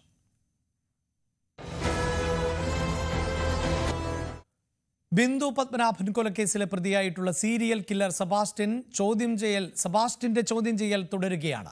ഐഷ തിരോധാന കേസിലും സെബാസ്റ്റ്യനിൽ നിന്ന് വിവരങ്ങൾ ലഭ്യമായതായാണ് സൂചന. ഐഷ കേസിലും സെബാസ്റ്റ്യനെ പ്രതി ചേർക്കും. കാണാതായ ദിവസം ഐഷ പോയത് സെബാസ്റ്റ്യന്റെ പള്ളിപ്പുറത്ത് വീട്ടിലേക്ക് എന്നാണ് ചേർത്തല പോലീസ് പറയുന്നത്. ശരണ്യയുണ്ട് വാർത്തയുടെ വിശദാംശങ്ങളുമായി. ശരണ്യ, നിരവധിയായ മിസ്സിംഗ് കേസുകൾ, അതിൽ തന്നെ മരണപ്പെട്ടു എന്നുറപ്പിക്കുന്നവർ, കൂടുതൽ കുറ്റകൃത്യങ്ങൾ സെബാസ്റ്റ്യൻ സ്ഥിരീകരിച്ചിട്ടുണ്ടോ? അത്തരത്തിൽ പോലീസിന് മൊഴി നൽകിയതായി വിവരമുണ്ടോ? ഒപ്പം ഈ ആക്ഷൻ കൗൺസിലിന്റെ ആക്ഷേപം ഇതൊറ്റയ്ക്കല്ല സെബാസ്റ്റ്യൻ പലതും നിർവഹിച്ചത് എന്നുള്ളതാണല്ലോ. അത്തരം എന്തെങ്കിലും സൂചനകൾ പോലീസിന് കൂടുതലായി ലഭിക്കുന്നുണ്ടോ? അഭിലാഷ്, ഐഷ തിരോധാനവുമായി ബന്ധപ്പെട്ട നിർണായകമായ വിവരങ്ങൾ പോലീസിന് ലഭ്യമാകുന്നുണ്ട് എന്നുള്ളതാണ്. ഏറ്റവും പ്രധാനപ്പെട്ടത് ഐഷയെ കൊലപ്പെടുത്തുന്നതിന് പിന്നിൽ സെബാസ്റ്റ്യൻ ഉണ്ട് എന്നുള്ളൊരു കൃത്യമായ നിഗമനത്തിലേക്ക് അന്വേഷണ സംഘം എത്തിയിട്ടുണ്ട്. അത് മാത്രമല്ല, ഐഷ കേസിൽ അടുത്ത ദിവസങ്ങൾ, അതായത് ഇപ്പോൾ നിലവിലൊരു മിസ്സിംഗ് കേസായാണ് ഐഷ കേസ് ചേർത്തല പോലീസ് സ്റ്റേഷനിൽ ഉള്ളത്. എന്നാൽ അതിൽ നിന്ന് മാറ്റി 302 അടക്കമുള്ള വകുപ്പുകൾ ചുമത്തിക്കൊണ്ട് കൊലപാതക കുറ്റമായി, പഴയ കേസാണ്, അതുകൊണ്ട് തന്നെ 302 അടക്കമുള്ള വകുപ്പുകളാണ് ചുമത്തുക. കൊലപാതക കുറ്റമായി കേസായി അത് അപ്ഗ്രേഡ് ചെയ്യുന്നതിന് വേണ്ടിയുള്ള നടപടിക്രമങ്ങൾ ഉടൻ ഉണ്ടാകും എന്നുള്ള വിവരമാണ് നമുക്ക് ലഭ്യമാകുന്നത്. ഈ കേസുമായി ബന്ധപ്പെട്ട് റോസമ്മയെ വീണ്ടും ചോദ്യം ചെയ്യും. ഈ ഐഷയ്ക്ക് എന്ത് സംഭവിച്ചു എന്നുള്ളത് കൃത്യമായി റോസമ്മയ്ക്ക് അറിയാം എന്നുള്ളതാണ് അന്വേഷണ സംഘത്തിന്റെ വിലയിരുത്തൽ. അവരിൽ നിന്ന് നമുക്ക് ലഭിക്കുന്ന സൂചനയും അത് തന്നെയാണ്. കാണാതായ ദിവസം റോസമ്മ കൂടി അറിഞ്ഞുകൊണ്ടാണ് ഐഷ പള്ളിപ്പുറത്ത് സെബാസ്റ്റ്യന്റെ വീട്ടിലേക്ക് പോയത്. അതായത് കാണാതായ ദിവസം പള്ളിപ്പുറത്ത് സെബാസ്റ്റ്യന്റെ വീട്ടിൽ ഐഷ പോയിരുന്നു എന്നുള്ള ഒരു കൺക്ലൂഷനിലേക്ക് പോലീസ് എത്തുന്നുണ്ട്. അതിൽ തന്നെ ഐഷ അവിടെ പോയ, അതായത് നമുക്കറിയാം, നമ്മൾ നേരത്തെ റോസമ്മയുടെ വിവരങ്ങൾ നമ്മൾ പുറത്തുവിട്ടിരുന്നു. റോസമ്മയെ നമ്മളോട് നടത്തിയ പ്രതികരണമാണ് ഈ ഒരു അന്വേഷണത്തിലേക്ക് പോലും വഴിവെച്ചതും. ഒപ്പം തന്നെ ഇത്തരത്തിൽ ഒരു ന്യൂസ് 18-ലൂടെ റോസമ്മ പറഞ്ഞ കാര്യങ്ങളാണ് ഐഷയെ കൊലപ്പെടുത്തിയതിന് പിന്നിൽ സെബാസ്റ്റ്യൻ ഉണ്ടെന്നൊരു നിഗമനത്തിലേക്ക് വന്നതും ആ കേസ് തന്നെ റീഓപ്പൺ ചെയ്യുന്നതും അങ്ങനെയാണ്. അതുകൊണ്ട് തന്നെ റോസമ്മയ്ക്ക് വളരെ കൃത്യമായി, നമ്മൾ നേരത്തെ സൂചിപ്പിച്ചതുപോലെ തന്നെ റോസമ്മ പറയുന്ന കാര്യങ്ങളിൽ വൈരുദ്ധ്യമുണ്ടെന്ന് നമ്മൾ നേരത്തെ ചൂണ്ടിക്കാട്ടിയിരുന്നു.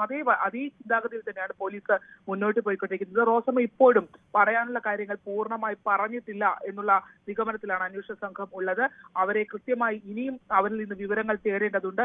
അത്തരം ചോദ്യം ചെയ്യലുകൾ അടക്കമുള്ള കാര്യങ്ങളിലേക്ക് അന്വേഷണ സംഘം കടക്കും. മാത്രമല്ല, റോസമ്മയുടെ വീട്ടിൽ ഈ കാലയളവിൽ ഉണ്ടായിരുന്ന ജൂലി എന്നൊരു സ്ത്രീ കൂടി ഈ കാലയളവിൽ റോസമ്മയുടെ വീട്ടിൽ ഉണ്ടായിരുന്നു എന്നുള്ളത് നൌഷാദ് നമ്മളോട് വ്യക്തമാക്കിയിരുന്നു. ഈ ജൂലി എവിടെ എന്നുള്ള അന്വേഷണം കൂടി പോലീസ് ആരംഭിച്ചിട്ടുണ്ട്. ഒരുപക്ഷെ ജൂലി അവിടെ നിന്ന് മാറ്റിയതിന് പിന്നിൽ ഈ രഹസ്യങ്ങൾ സൂക്ഷിക്കുന്നതിന് വേണ്ടിയാണോ, അതോ ജൂലി അപായപ്പെടുത്തിയിട്ടുണ്ടോ എന്നടക്കമുള്ള സംശയങ്ങൾ നിലനിൽക്കുന്നു. എന്തായാലും ഈ കാലയളവിൽ എന്താണ് ഇവിടെ നടന്നതെന്ന് അറിയുന്നതിന് വേണ്ടി ജൂലി അടക്കം അന്വേഷണ സംഘം തിരഞ്ഞു തുടങ്ങിയിട്ടുണ്ട്. ചേർത്തല CA കേന്ദ്രീകരിച്ചുള്ള 9-അംഗ സംഘമാണ്, സ്പെഷ്യൽ ടീമാണ് ഇപ്പോൾ ഈ കേസ് അന്വേഷിച്ചുകൊണ്ടിരിക്കുന്നത്. റോസമ്മ ഈ ഐഷ തിരോധാന കേസിലും നിർണായകമായ ചുവടുവെപ്പിലേക്ക് അന്വേഷണ സംഘം പോകും. എന്തായാലും ഒരു കാര്യത്തിൽ സംശയമില്ല, ഈ വകുപ്പുകൾ ചുമത്തിയിട്ടില്ലെങ്കിൽ പോലും സെബാസ്റ്റ്യനാണ് ഐഷ തിരോധാനത്തിന് പിന്നിൽ എന്നുള്ള കൃത്യമായ ഒരു കൺക്ലൂഷനിലേക്ക് പോലീസ് എത്തുന്നുണ്ട്. അതിനു വേണ്ടിയുള്ള തെളിവുകൾ കണ്ടെത്തുന്നതിന് വേണ്ടിയുള്ള ഇടപെടലുകളാണ് ഇപ്പോൾ നടന്നുകൊണ്ടിരിക്കുന്നത്. അഭിലാഷ്, വാർത്തയുടെ വിശദാംശങ്ങളാണ് ശരണ്യ സ്നേഹജൻ നൽകിയത്. കാസർഗോഡ് ചെങ്കള 4-ാം മൈലിൽ ഡ്യൂട്ടിക്കിടെ പോലീസ് ഉദ്യോഗസ്ഥൻ വാഹനമിടിച്ച് മരിച്ചു. ബേക്കൽ ഡിവൈഎസ്പിയുടെ ഡാൻസ് ഓഫ് സ്ക്വാഡിലെ സീനിയർ CPO സജീഷ് ആണ് മരിച്ചത്. മയക്കുമരുന്ന് കടത്തുമായി ബന്ധപ്പെട്ട വിവരത്തിന്റെ അടിസ്ഥാനത്തിൽ പരിശോധനയ്ക്ക് പോകവേ ആണ് ടിപ്പർ ലോറി ഇടിച്ചത്. ഒപ്പമുണ്ടായിരുന്ന സിവിൽ പോലീസ് ഓഫീസർ സുഭാഷിന് പരിക്കേറ്റു. ഇന്ന് പുലർച്ചെ 2:45 അപകടം. KV ബൈജു ആണ് ചേരുന്നത്. ബൈജു, ഈ അപകടത്തിൽ ഏതെങ്കിലും മറ്റൊരു തരത്തിൽ, അതായത് അപകടം സ്വാഭാവികമായി ഉണ്ടായ ഒരു അപകടം എന്നതിനപ്പുറത്ത് ഏതെങ്കിലും തരത്തിലുള്ള മറ്റു ദുരൂഹതകളുണ്ടോ? അഭിലാഷ്, സ്വാഭാവിക അപകടം എന്ന ഒരു നിഗമനമാണ് പോലീസ് പങ്കുവെക്കുന്നത്. അതായത് ഇന്ന് പുലർച്ചെ 2:45 കൂടിയാണ് വിദ്യാനഗർ 4-ാം മൈലിൽ ദേശീയപാതയിലാണ് ഈ അപകടമുണ്ടായത്. ഈ സജീഷ് സഞ്ചരിച്ച ആൾട്ടോ കാറിൽ അതുപോലെ തന്നെ എതിരെ വന്ന ഒരു ടിപ്പർ ലോറിയും കൂട്ടിയിടിച്ചാണ് അപകടമുണ്ടായത്. മയക്കുമരുന്ന് കേസിൽ രക്ഷപ്പെട്ട പ്രതിയായ ദന്ത ഡോക്ടറെ പിടികൂടാൻ പോകുകയാണ് ഈ അപകടമുണ്ടായെന്നാണ് പറയുന്നത്. ഏതായാലും ഇയാൾ ഈ സുഭാഷ് ചന്ദ്രൻ എന്ന് പറയുന്ന ഒപ്പമുണ്ടായിരുന്ന സീനിയർ സിവിൽ പോലീസ് ഓഫീസറെ പരിക്കുകളോടെ ഈ സ്വകാര്യ ആശുപത്രിയിൽ പ്രവേശിപ്പിച്ചിട്ടുണ്ട്. അഭിലാഷ് സൂചിപ്പിച്ചതുപോലെ തന്നെ ബേക്കൽ ഡിവൈഎസ്പിയുടെ ഡാൻസ് ആപ്പ് സ്ക്വാഡിലെ സീനിയർ സിവിൽ ഓഫീസറാണ് ഈ മരണപ്പെട്ട കെ സജീഷ്. കഴിഞ്ഞ വർഷം മേൽപ്പറമ്പ് പോലീസ് സ്വിഫ്റ്റ് കാറിൽ കടത്തിയ MDMAയും കഞ്ചാവും പിടികൂടിയിരുന്നു. ഈ കേസിൽ ഒരു പ്രതി അറസ്റ്റാവുകയും ഒപ്പം ഉണ്ടായിരുന്ന ദന്ത ഡോക്ടർ രക്ഷപ്പെടുന്ന സാഹചര്യമാണ് ഉണ്ടായത്. ആ പ്രതിയെ തേടി പോകുന്നതിനിടെയാണ് ഈ അപകടമുണ്ടായത്. ഈ മൃതദേഹം ഇപ്പോൾ കാസർഗോഡ് ജനറൽ ആശുപത്രി മോർച്ചറിലേക്ക് മാറ്റിയിട്ടുണ്ട്. അഭിലാഷ്, തീർച്ചയായും നമ്മുടെ പോലീസിന് നേരെ പലതരത്തിലുള്ള വിമർശനങ്ങളുണ്ടെങ്കിലും മിടുക്കരായ സമർത്ഥരായ നിരവധിയായ ഉദ്യോഗസ്ഥർ നമ്മുടെ പോലീസ് സേനയിൽ ഉണ്ട്. അതുകൊണ്ട് തന്നെയാണ് അവർ ഇങ്ങനെ രാവും പകലുമൊക്കെ ഉറക്കം അഴിച്ചുകൊണ്ട് ജോലി ചെയ്യുന്ന സാഹചര്യം ഉണ്ടാകുന്നത്. അങ്ങനെ നേരത്തെ രക്ഷപ്പെട്ടു പോയ ഒരു പ്രതിയെ, അതും മയക്കുമരുന്ന് കേസ് സംസ്ഥാനത്ത് വലിയ തോതിൽ ഇപ്പോൾ ജനങ്ങളെ ബാധിക്കുന്ന ഒന്നാണ്. അതിൽ രക്ഷപ്പെട്ട ഒരു ദന്ത ഡോക്ടർ ആയിട്ടുള്ള പ്രതിയെ പിടികൂടുന്നതിന് വേണ്ടി ആ ഡ്യൂട്ടിയിലേക്ക് അല്ലെങ്കിൽ ഡ്യൂട്ടിയുടെ ഭാഗമായി തന്നെ പോകുമ്പോൾ ആണ് നമുക്കൊരു പോലീസുകാരനെ നഷ്ടമാകുന്നത്. ദുഃഖകരമായ വാർത്തയാണത്. ഓപ്പറേഷൻ തുങ്കോറിൽ പരിശോധന ശക്തമായതോടെ ഉടമകൾ വാഹനങ്ങളുടെ രൂപം മാറ്റുന്നതായി കസ്റ്റംസ്. വാഹനത്തിന്റെ ഉടമകൾ നിറവും നമ്പർ പ്ലേറ്റും മാറ്റിയതായാണ് സംശയിക്കുന്നത്. വാഹനങ്ങൾ കേരളത്തിൽ നിന്ന് പുറത്തേക്ക് കടത്താനും ശ്രമം നടക്കുന്നതായി കസ്റ്റംസ് വിലയിരുത്തുന്നുണ്ട്. ഇതിന്റെ അടിസ്ഥാനത്തിൽ എല്ലാ ചെക്ക് പോസ്റ്റുകൾക്കും ജാഗ്രതാ നിർദ്ദേശം നൽകി. കേസിൽ മൂവാറ്റുപുഴ സ്വദേശി മാഹിൻ അൻസാരി ഇന്ന് കസ്റ്റംസിന് മുന്നിൽ ഹാജരാകും. നവമി ദിനേശ് ആണ് ചേരുന്നത്. നവമി, ഓപ്പറേഷൻ തുങ്കൂറിന് ശേഷം വലിയ തോതിലുള്ള സംശയങ്ങൾ ആണല്ലോ ഉള്ളത്. അതായത് കള്ളപ്പണ ഇടപാടുകൾ ഉൾപ്പെടെയുള്ള വിഷയങ്ങൾ ഈ വിഷയത്തിലേക്ക് കടന്നു വരുന്ന പശ്ചാത്തലമുണ്ടാകുന്നു. ഒപ്പം ഫസ്റ്റ് രജിസ്ട്രേഷൻ മലയാളിയുടെ പേരിൽ ഉണ്ട് എന്ന വിലയിരുത്തൽ. ഇത് ദുരൂഹത വർദ്ധിപ്പിക്കുകയാണോ?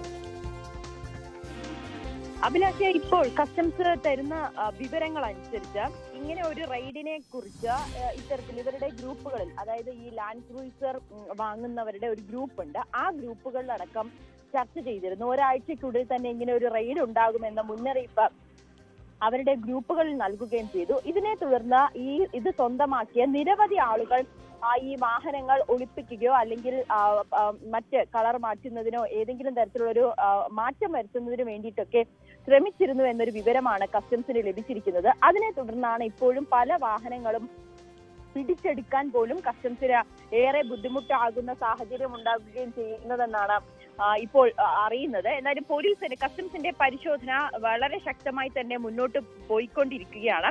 അതിനിടയിലാണ് ഇന്നലെ മൂവാറ്റുപുഴ സ്വദേശിയുടെ കയ്യിൽ നിന്നും, മഹീൻ അൻസാരി എന്ന മൂവാറ്റുപുഴ സ്വദേശിയുടെ കയ്യിൽ നിന്നും ഒരു വാഹനം പിടിച്ചെടുക്കുകയും ചെയ്തു. അത് ലാൻഡ് ക്രൂയിസർ ആണ്. അത് ഇയാളുടെ പേരിൽ തന്നെയാണ് രജിസ്റ്റർ ചെയ്തിരിക്കുന്നത്. പക്ഷെ കേരളത്തിലെ രജിസ്ട്രേഷൻ അല്ല. അത് തന്നെയാണ് കസ്റ്റംസിനെ വീണ്ടും സംശയത്തിലാക്കുന്നത്.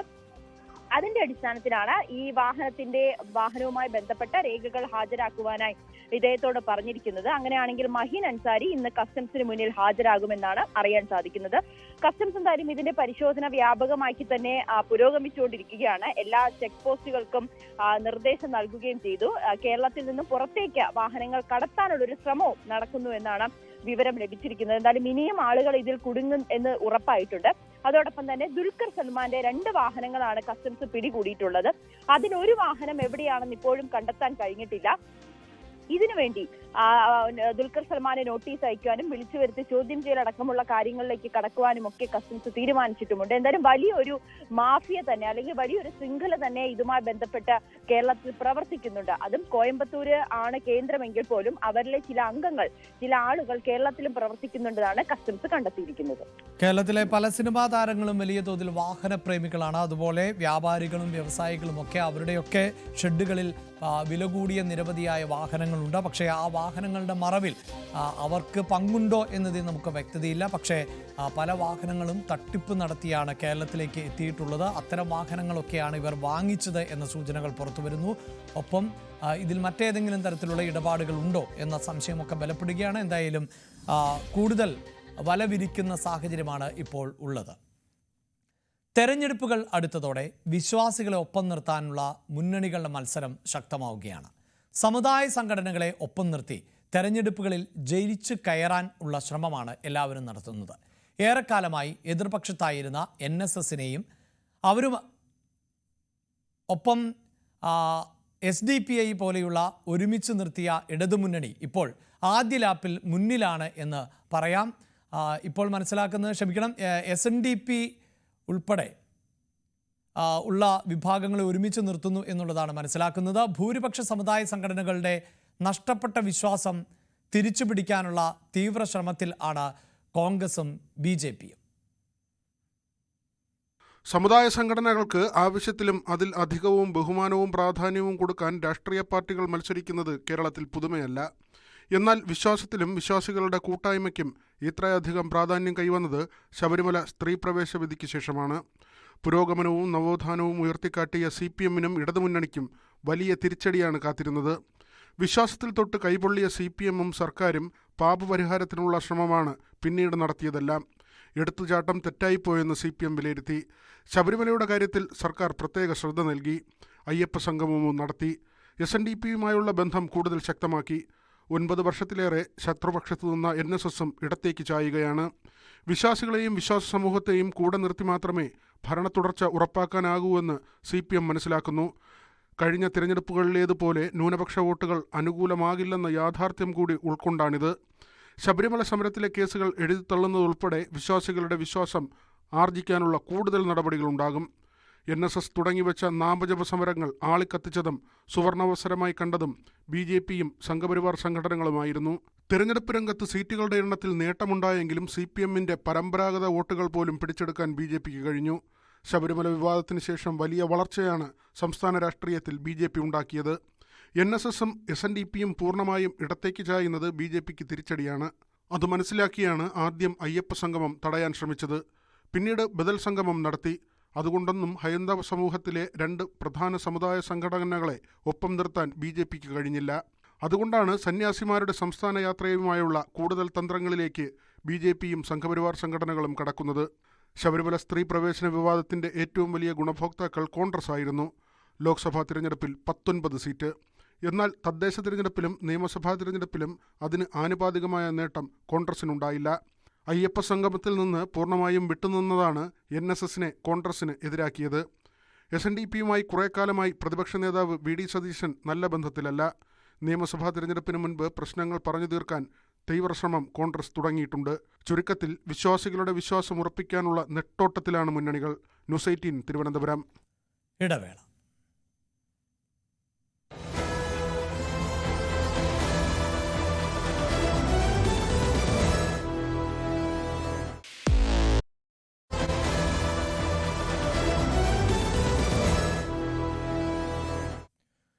ഇടുക്കി എഴുകും വയലിൽ ഉരുൾപൊട്ടൽ. 4 ഏക്കറോളം കൃഷിഭൂമി ഒലിച്ചുപോയി. പ്രിൻസ് ജെയിംസ് ആണ് ചേരുന്നത്. പ്രിൻസ്, സംസ്ഥാനത്ത് പലയിടത്തും വലിയ തോതിൽ മഴയുണ്ട്. കനത്ത മഴയാണ് തിരുവനന്തപുരത്ത് അടക്കം. ഒപ്പം മലയോര മേഖലകളിലും മഴ ശക്തമാണ്. ഈ കൃഷിഭൂമി ആണിപ്പോൾ ഈ ഉരുൾപൊട്ടലിൽ ഒലിച്ചു പോയിട്ടുള്ളത്. ഈ പ്രദേശത്ത് മറ്റു വീടുകളോ മറ്റോ ഉള്ള പ്രദേശമായിരുന്നോ? അഭിലാഷ്, കഴിഞ്ഞ രാത്രിയിലൊക്കെ അതിശക്തമായ മഴയാണ് ഇടുക്കി പ്രത്യേകിച്ചും ഹൈറേഞ്ച് മേഖലയിലൊക്കെ പെയ്തത്. നിലവിൽ മഴയ്ക്ക് അല്പം തോർച്ചയുണ്ട്. അത് വലിയ ആശ്വാസകരമാണ്. എന്തായാലും വലിയ തോതിലുള്ള മഴ പെയ്യുന്ന ഒരു സാഹചര്യം തുടർച്ചയായൊക്കെ മഴ ഇവിടെയൊക്കെ ശക്തമായി പെയ്തിരുന്നു. ഇതേ തുടർന്നാണ് ഇപ്പോൾ എഴുകും വയലിൽ, അതായത് നെല്ലിക്കണ്ടം ഗ്രാമപഞ്ചായത്തിലെ 21ാം വാർഡിൽ ഉൾപ്പെടുന്ന പ്രദേശത്താണ് ഉരുൾപൊട്ടൽ ഉണ്ടായിരിക്കുന്നത്. എഴുകും വയൽ മലർവാടി കവല എന്ന് പറയുന്ന ഒരു പ്രദേശത്തോട് ചേർന്നുള്ള കൃഷിഭൂമിയിലാണ് ഉരുൾപൊട്ടൽ ഉണ്ടായിരിക്കുന്നത്. കൃഷി പൂർണ്ണമായി 4 ഏക്കർ ഭൂമിയിലെ കൃഷി പൂർണ്ണമായി നശിച്ച ഒരു സാഹചര്യമുണ്ട്. മറ്റ് നാശനഷ്ടങ്ങളൊന്നുമില്ല എന്നാണ് നമുക്ക് പ്രാഥമികമായി അറിയാൻ കഴിയുന്നത്. പ്രത്യേകിച്ച് വീട് ഈ പ്രദേശത്ത് ഉണ്ടായതായി നമുക്ക് അറിവില്ല. ഒപ്പം ആളുകൾക്കോ ഒന്നും മറ്റ് അപായങ്ങളൊന്നും ഉണ്ടായിട്ടില്ല എന്ന് പറയുന്നു. എങ്കിലും പൂർണ്ണമായൊരു കൃഷിഭൂമി പൂർണ്ണമായും നശിച്ച ഒരു സാഹചര്യമുണ്ട്. ഉരുൾപൊട്ടി ഇവിടെയുണ്ടായിരുന്ന കൃഷിദേഹങ്ങളെല്ലാം ഏലം, കാപ്പി, കുരുമുളക് തുടങ്ങിയ എല്ലാവിധ വിളകളും പൂർണ്ണമായും നശിച്ച അവസ്ഥയിലേക്കാണ് സാഹചര്യം ഉണ്ടായത്. എന്തായാലും ഇടുക്കിയിൽ ഇപ്പോൾ മഴയ്ക്കൊരു നേരിയ കുറവുണ്ടെങ്കിൽ പോലും ഇടവിട്ട് മഴ അതിശക്തമാകുന്ന ഒരു സാഹചര്യമുണ്ട്. പ്രത്യേകിച്ചും ഹൈറേഞ്ചിന്റെ വിവിധ ഭാഗങ്ങളിൽ തമിഴ്നാട് മേഖലയോട് ചേർന്ന് കിടക്കുന്ന അതിർത്തി പ്രദേശങ്ങളിലൊക്കെ മഴ ഇടവിട്ട് ശക്തമാകുന്ന ഒരു സാഹചര്യമുണ്ട്. ഒപ്പം ചെറുകിട അണക്കെട്ടുകളിലൊക്കെ വെള്ളം ഉയരുന്ന ഒരു അവസ്ഥ കൂടിയുണ്ട്. കല്ലാർകുട്ടി, പാമ്പള തുടങ്ങിയൊക്കെ ചെറുകിട അണക്കെട്ടുകളിൽ നിന്ന് വെള്ളം പുറത്തേക്ക് ഒഴുകുന്ന അവസ്ഥയുണ്ട്. ഒപ്പം പ്രധാന അണക്കെട്ടുകളിലേക്ക് ഇടുക്കിയിലും മുല്ലപ്പെരിയാറിലും അടക്കമുള്ള പ്രദേശങ്ങളിലൊക്കെ കൃഷിപ്രദേശങ്ങളിൽ അതിശക്തമായ മഴ പെയ്ത സാഹചര്യത്തിൽ നീരൊഴുക്കും ഈ പ്രധാന അണക്കെട്ടുകളിലേക്കും അതിശക്തമായ തുടരുന്ന ഒരു അവസ്ഥയാണ് നിലവിൽ ഇടുക്കിയിലുള്ളത്. അഭിലാഷ്, ഇത് ഈ കാർഷിക മേഖലയിലായതുകൊണ്ട് തന്നെ വലിയ നഷ്ടം സംഭവിച്ചിട്ടുണ്ട് എന്നുള്ളതാണോ? ഇത് ഇപ്പോൾ ഈ കൃഷി ചെയ്തിരുന്ന ഇടത്താണോ ഈ ഉരുൾപൊട്ടൽ ഉണ്ടായിട്ടുള്ളത്? അഭിലാഷ്, തീർച്ചയായും മികച്ച ഒരു കാർഷിക മേഖലയാണ് എഴുകുമ്പേൽ. പ്രത്യേകിച്ചും ഏലമടക്കമുള്ള പ്രധാന വിളകളൊക്കെ ഇടുക്കിയിലെ പ്രധാന നാണ്യവിളകളൊക്കെ വിളയുന്ന മേഖലയാണ്. മികച്ച ഒരു കൃഷിഭൂമിയാണ് ഇവിടെ.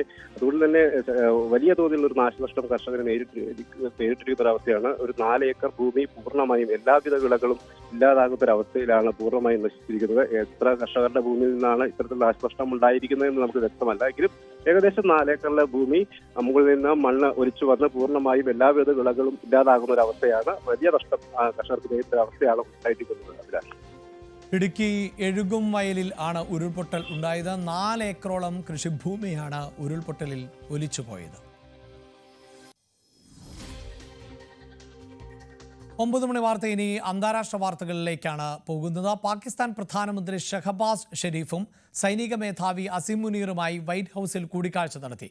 US പ്രസിഡന്റ് ഡൊണാൾഡ് ട്രംപ് സാന്നിധ്യത്തിലായിരുന്നു കൂടിക്കാഴ്ച. ഇരുവരും മികച്ച നേതാക്കൾ ആണ് എന്ന് കൂടിക്കാഴ്ചയ്ക്ക് മുന്നോടിയായി ട്രംപ് പറഞ്ഞു. US-ഉം പാകിസ്ഥാനും തമ്മിൽ വ്യാപാര കരാർ ഒപ്പുവെച്ചതിന് ശേഷമാണ് നേതാക്കളുടെ കൂടിക്കാഴ്ച നടന്നത്. MG മിഥുൻ ചേരുന്നുണ്ട്. മിഥുൻ, പാകിസ്ഥാനുമായുള്ള സൗഹൃദം കൂടുതൽ ഊട്ടിയുറപ്പിക്കുന്നതിനുള്ള നീക്കം ട്രംപിന്റെ ഭാഗത്ത് നിന്നുണ്ടായിരുന്നു. പ്രത്യേകിച്ച് ഇന്ത്യൻ ഉൽപ്പന്നങ്ങൾക്ക് അധിക നികുതി ഏർപ്പെടുത്തുകയും അതോടൊപ്പം തന്നെയാണ് പാകിസ്ഥാന് മായി കൂടുതൽ കൈകോർക്കുകയും ഒക്കെ ചെയ്യുന്നത്. ഇപ്പോഴത്തെ ഈ ചർച്ചകളുടെ പ്രധാനപ്പെട്ട ഉള്ളടക്കം എന്തായിരുന്നു? അഭിലാഷ്, ഈ ചർച്ചകളുടെ വിശദാംശങ്ങൾ ഇരു നേതാക്കളും ഇതുവരെ പുറത്തുവിട്ടിട്ടില്ല എന്നുള്ളത് തന്നെയാണ്. പക്ഷേ ഈ ഒരു വലിയ പ്രാധാന്യമുള്ള ചർച്ചകൾ തന്നെയാണ് ഇന്നലെ രാത്രിയോടുകൂടി നടന്നത് എന്നുള്ളത് തന്നെയാണ്. പ്രത്യേകിച്ച് ഈ വ്യാപാര കരാറുമായി ഒപ്പിട്ടതിന് ശേഷമുള്ള രണ്ടാമത്തെ കൂടിക്കാഴ്ചയാണ്. 2 ദിവസം മുമ്പ് ഷഹബാസ് ഷെരീഫുമായി അമേരിക്കൻ പ്രസിഡന്റ് ഡൊണാൾഡ് ട്രംപ് കൂടിക്കാഴ്ച നടത്തിയിരുന്നു. അതിന് പിന്നാലെയാണ് ഇന്നലെ രാത്രി വീണ്ടും വൈറ്റ് ഹൗസിൽ വെച്ച് ഷഹബാസ് ഷെരീഫും ഒപ്പം തന്നെ അസിം മുനീറുമായി ഡൊണാൾഡ് ട്രംപ് കൂടിക്കാഴ്ച നടത്തിയിരിക്കുന്നത്. പക്ഷേ ഇവർ 3 പേരും ഒരുമിച്ചിരുന്നാണോ കൂടിക്കാഴ്ച നടത്തിയത് എന്നുള്ള കാര്യത്തിൽ ഒരു വ്യക്തതയില്ല എന്നുള്ളത് തന്നെയാണ് നമുക്ക് അറിയാൻ സാധിക്കുന്നത്. അത് വരും മണിക്കൂറുകളിൽ അത് സംബന്ധിച്ചുള്ള കൂടുതൽ വിശദാംശങ്ങൾ ലഭ്യമാവുകയും ചെയ്യും. പ്രത്യേകിച്ച് ഈ അഫ്ഗാനിസ്ഥാനിലെ ബഗ്രാം വ്യോമത്താവളവുമായി ബന്ധപ്പെട്ടുള്ള ചില അവകാശവാദങ്ങൾ ട്രംപ് ഈ അടുത്തിടെ ഉന്നയിച്ചിരുന്നു. അത് തിരികെ വേണം എന്നുള്ള അവകാശവാദം ട്രംപ് ഉന്നയിച്ചിരുന്നു. 2020 ജോ ബൈഡനാണ് ഇതുമായി ബന്ധപ്പെട്ടുള്ള സുപ്രധാന കരാറിൽ ഏർപ്പെടുകയും ഒപ്പം തന്നെ അത് തിരികെ നൽകുകയും അമേരിക്കൻ സൈന്യം അവിടെ നിന്ന് പൂർണ്ണമായി വിട്ടുപോവുകയും ചെയ്യുകയും ചെയ്തത്. അത്തരത്തിലൊരു സാഹചര്യം താനായിരുന്നു അമേരിക്കൻ പ്രസിഡന്റ് ആയിരുന്ന എങ്കിൽ അങ്ങനെ ഒരു സാഹചര്യത്തിലേക്ക് കാര്യങ്ങൾ എത്തില്ലായിരുന്നു എന്ന് ട്രംപ് പറയുകയും ചെയ്യുന്നു. അതുകൊണ്ട് തന്നെ ഈ വ്യോമത്താവളം തങ്ങൾ തിരികെ പിടിച്ചെടുക്കും, അത് വിട്ടു നൽകണമെന്നുള്ളൊരു ഭീഷണിയുടെ സ്വരത്തിലുള്ള ഒരു മുന്നറിയിപ്പാണ് അത്തരത്തിൽ അഫ്ഗാന് മുന്നിലേക്ക് അമേരിക്കൻ പ്രസിഡന്റ് വെച്ചിട്ടുള്ളത്. അതിൽ 1 ഇഞ്ച് മണ്ണ് പോലും തന്നെ വിട്ടു നൽകില്ല എന്നുള്ളൊരു കടുത്ത അഭിപ്രായം താലിബാന്റെ ഭാഗത്തുനിന്ന് പിന്നീട് വരികയും ചെയ്ത് നമ്മൾ കാണുകയും ചെയ്തതാണ്. ഈ വിഷയത്തിൽ പാകിസ്ഥാൻ എന്ത് നിലപാട് സ്വീകരിക്കുമെന്നുള്ളതാണ് ഏറെ നിർണായകമായിട്ടുള്ളത്. പ്രത്യേകിച്ച് താലിബാനെ പിണക്കിക്കൊണ്ട് പാകിസ്ഥാൻ മുന്നോട്ട് പോകുമോ, അതേസമയം ട്രംപിനൊപ്പം നിൽക്കുമോ എന്നുള്ളതാണ് ഏവരും ഉറ്റുനോക്കുന്നത്, ലോകം ഉൾപ്പെടെ ഉറ്റുനോക്കുകയും ചെയ്യുന്നത്. പ്രത്യേകിച്ച് അയൽരാജ്യമായിട്ടുള്ള അഫ്ഗാനിസ്ഥാനെ പിണക്കി പിന്നോട്ട് പോകാൻ പാകിസ്ഥാനെ സംബന്ധിച്ച് സാധിക്കില്ല. അതേസമയം ഇന്ത്യ പാക് സംഘർഷത്തിൽ ഉൾപ്പെടെ അമേരിക്ക പാകിസ്ഥാൻ ഒപ്പം നിന്നതാണ്. വ്യാപാര കരാറുമായി ബന്ധപ്പെട്ടപ്പോൾ ചർച്ചകൾക്കൊടുവിൽ ആ വ്യാപാര കരാറിൽ ഒപ്പുവെക്കുകയും ഒപ്പം തന്നെ ഇനി അടക്കം വലിയ പ്രതിരോധ മേഖലയിൽ വലിയ രീതിയിലുള്ള സഹകരണം ഉറപ്പാക്കുന്നതിന് വേണ്ടിയുള്ള നടപടികൾ കൈക്കൊണ്ടുകൊണ്ടിരിക്കുന്ന ഒരു വേളയിൽ ഈ വിഷയത്തിൽ പാകിസ്ഥാൻ എന്ത് നിലപാട് സ്വീകരിക്കുമെന്നൊക്കെ കണ്ടറിയേണ്ടിയിരിക്കുന്നു. മറ്റൊന്ന് ട്രംപിന്റെ നൊബേൽ മോഹവുമായി ബന്ധപ്പെട്ടുള്ളതാണ്. അതിനെ നോമിനേറ്റ് ചെയ്തുകൊണ്ട് നേരത്തെ തന്നെ പാകിസ്ഥാൻ പ്രധാനമന്ത്രി രംഗത്ത് വന്നതായിരുന്നു. അസിം മുനീർ അടക്കം ഈ കാര്യം നേരത്തെ വൈറ്റ് ഹൗസിലെത്തി നേരിട്ട് അറിയിക്കുകയും ചെയ്ത പശ്ചാത്തലമുണ്ട്. അതുകൊണ്ട് തന്നെ വളരെ പ്രാധാന്യം അർഹിക്കുന്ന ഒരു കൂടിക്കാഴ്ച തന്നെയാണ് ഈ നേതാക്കൾ തമ്മിൽ ഉണ്ടായത് എന്നുള്ളതാണ്. പക്ഷേ അതിന്റെ വിശദാംശങ്ങൾ അല്ലെങ്കിൽ എന്തൊക്കെ കാര്യങ്ങൾ ഈ ഒരു കൂടിക്കാഴ്ചയിൽ ചർച്ചയായി എന്നടക്കമുള്ള കാര്യങ്ങളിൽ ഒരു വ്യക്തത വരേണ്ടിയിരിക്കുന്നു. അഭിലാഷ്, യെസ്, അതാണ് വളരെ പ്രധാനപ്പെട്ട കൂടിക്കാഴ്ച തന്നെയാണ്, നിർണായകമാകുന്ന കൂടിക്കാഴ്ചകൾ തന്നെയാണ് ഇപ്പോൾ പുരോഗമിച്ചുകൊണ്ടിരിക്കുന്നത്. ലേയിലെ സംഘർഷത്തിന് പിന്നാലെ ലഡാക്കിലെ ആവശ്യങ്ങളിൽ ചർച്ച വേഗത്തിലാക്കി കേന്ദ്ര സർക്കാർ. പ്രത്യേക ദൂതനെ കേന്ദ്രം ലഡാക്കിലേക്ക് അയച്ചിട്ടുണ്ട്. അതേസമയം സമരത്തിന് നേതൃത്വം നൽകിയ സോനം വാങ്ചുക്കിന്റെ സ്ഥാപനത്തിന്റെ FCRA ലൈസൻസ് കേന്ദ്ര സർക്കാർ റദ്ദാക്കി. കേന്ദ്ര സർക്കാർ പകപോക്കുകയാണ് എന്നാണ് വാങ്ചുക് വിമർശിക്കുന്നത്. രാഗേഷ് ഉണ്ട്. രാഗേഷ്, BJP രാഷ്ട്രീയ ആരോപണവുമായി കൂടി എത്തിയ പശ്ചാത്തലമുണ്ട്. പക്ഷേ പ്രശ്നപരിഹാരത്തിന് കേന്ദ്രത്തിന്റെ സമഗ്രമായ അല്ലെങ്കിൽ അധികൃതരുടെ ഭാഗത്ത് നിന്ന് അതിവേഗത്തിലുള്ള ഇടപെടൽ ഉണ്ടാകുന്നു എന്നാണല്ലോ മനസ്സിലാക്കുന്നത്. എന്താണ് മറ്റു വിവരങ്ങൾ? അത് അഭിലാഷ്, പ്രശ്നം അടിയന്തരമായി പരിഹരിക്കേണ്ടതുണ്ട്. കാരണം ലഡാക്ക് തന്ത്രപ്രധാനമായ മേഖലയാണ്. ലേ അടക്കമുള്ള പ്രദേശങ്ങൾ തന്ത്രപ്രധാനമായ മേഖലയാണ്. ചൈനയുമായി അതിർത്തി പങ്കിടുന്നുണ്ട് ഈ പ്രദേശം. പാകിസ്ഥാൻ പലപ്പോഴായി കണ്ണുവെച്ചിരുന്ന മേഖല കൂടിയാണ്. അതുകൊണ്ട് തന്നെയാണ് ഇപ്പോൾ കേന്ദ്രം അടിയന്തരമായി ലഡാക്കിലെ പ്രശ്നങ്ങൾ പരിഹരിക്കാൻ ഇപ്പോൾ ഇടപെടുന്നത്. കാരണം ഒക്ടോബർ 6-ന് ചർച്ചയാണ് നേരത്തെ നിശ്ചയിച്ചിരുന്നത്. അതിന് പിന്നാലെയാണ് അവിടെ സംഘർഷം ഉണ്ടായതും അത് അക്രമത്തിലേക്ക് വഴിമാറിയതും ഒക്കെ ചെയ്തത്. ഈ ഒരു ഘട്ടത്തിലാണ് ഇന്നലെ പ്രത്യേക ദൂതൻ ലഡാക്കിലെത്തുകയും തുടർന്ന് 6 അംഗങ്ങൾ, അതായത് 2 ജില്ലകളാണ് ലഡാക്കിലുള്ളത്, കാർഗിലും ലേയും. ഈ 2 ജില്ലകളിൽ നിന്നുള്ള 3 വീതം പ്രതിനിധികൾ ഇപ്പോൾ ഡൽഹിയിൽ എത്തിയിട്ടുള്ളതും ഇന്ന് ഏതായാലും ആഭ്യന്തര മന്ത്രാലയത്തിൽ ഉദ്യോഗസ്ഥരുമായി ചർച്ച നടത്തും. കാരണം അവർ ഉന്നയിച്ച ആവശ്യങ്ങൾ 4 വിഷയങ്ങളാണ്. അതിൽ കേന്ദ്രം നിലവിൽ അംഗീകരിക്കാത്ത പ്രധാനപ്പെട്ട വിഷയങ്ങൾ, ഒന്ന് പ്രത്യേക സംസ്ഥാനം എന്നുള്ളതാണ്, മറ്റൊന്ന് സ്വയംഭരണം, അതായത് ഭരണഘടനയുടെ 6-ാം ഷെഡ്യൂളിൽ ലഡാക്കിനെയും ഉൾപ്പെടുത്തുക എന്ന ആവശ്യമാണ്. ഈ 2 ആവശ്യങ്ങളിൽ കേന്ദ്രം എങ്ങനെ നിലപാടെടുക്കുന്നു എന്നുള്ളത് ഇനിയുള്ള ദിവസങ്ങളിൽ നിർണായകമാണ്. അതായിരിക്കും ഒരുപക്ഷെ ഈ സമരത്തിൻ്റെയൊക്കെ തന്നെ ഭാവി നിശ്ചയിക്കുക. മറുവശത്ത് ശക്തമായ നടപടിയുമായി കേന്ദ്രം മുന്നോട്ട് പോകുന്നുണ്ട്. കാരണം ഈ പ്രതിഷേധങ്ങളുടെ ഒക്കെ തന്നെ മുഖമായിരുന്നത് പരിസ്ഥിതി പ്രവർത്തനായ സോനം വാങ്ചുക്കാണ്. വാങ്ചുക്കിന്റെ പരാമർശങ്ങളാണ് ഈ പ്രശ്നങ്ങൾക്കിടയാക്കിയത്. പ്രത്യേകിച്ച് അറബ് വസന്തത്തെക്കുറിച്ചുള്ള പ്രയോഗങ്ങൾ, ഇതുകൂടാതെ നേപ്പാളിലെ ജൻസി സമരവുമായി ബന്ധപ്പെട്ട് തുടങ്ങിയ അതിനൊക്കെ സാമീകരിച്ചുകൊണ്ട് നടത്തിയിട്ടുള്ള പരാമർശങ്ങളൊക്കെ തന്നെ ഈ വിഷയം ആളിക്കത്തിക്കാൻ ഇടയാക്കി എന്നാണ് കേന്ദ്രം പറയുന്നത്. ഒപ്പം കോൺഗ്രസിന്റെ നേതാക്കൾ, പ്രവർത്തകരൊക്കെ തന്നെ ഈ വിഷയത്തെ അല്ലെങ്കിൽ ഈ പ്രതിഷേധത്തെ വഴിതിരിച്ചുവിടുന്നതിൽ, ആളിക്കത്തിക്കുന്നതിൽ നിർണായക പങ്ക് വഹിച്ചു എന്ന് BJPയും ആരോപിക്കുകയും ചെയ്യുന്നുണ്ട്. ഈ ഒരു സാഹചര്യത്തിൽ കൂടുതൽ അറസ്റ്റ് അടക്കമുള്ള നടപടികളിലേക്ക് കടക്കുകയാണ്. ഇപ്പോൾ ഏതാണ്ട് 50-ലധികം പേരുടെ അറസ്റ്റ് രേഖപ്പെടുത്തി കഴിഞ്ഞു. BJP ഇപ്പോഴും പ്രധാനമായും ആരോപിക്കുന്നത് കോൺഗ്രസ് ആണ് ഈ സമരത്തെ ആളിക്കത്തിച്ചത്, പ്രതിഷേധത്തെ ആളിക്കത്തിച്ചത് എന്നുള്ളതാണ്. അപ്പോൾ അതുകൊണ്ട് തന്നെ മറ്റ് ചില സംഘടനകളിലൊക്കെ തന്നെ പിന്തുണ ഇവർക്കുണ്ട് എന്ന ആരോപണം കൂടി ഉന്നയിച്ചുകൊണ്ട് BJP ഇപ്പോൾ കടുപ്പിക്കുകയാണ് കോൺഗ്രസിനും ഒപ്പം തന്നെ സോനം വാങ്ചുക്കിനുമെതിരായ വിമർശനങ്ങൾ. വിമർശനങ്ങൾ കടുപ്പിക്കുമ്പോൾ പോലും ഈ പ്രശ്നത്തിന് അടിയന്തരമായി പരിഹാരം ഉണ്ടാക്കേണ്ടതുണ്ട്. അത്തരം നീക്കങ്ങൾ തന്നെയാണ് ആരംഭിച്ചിട്ടുള്ളത്. നാഷണൽ ഡെസ്കിൽ നിന്നും ER രാഗേഷാണ് വിശദാംശങ്ങൾ നൽകിയത്.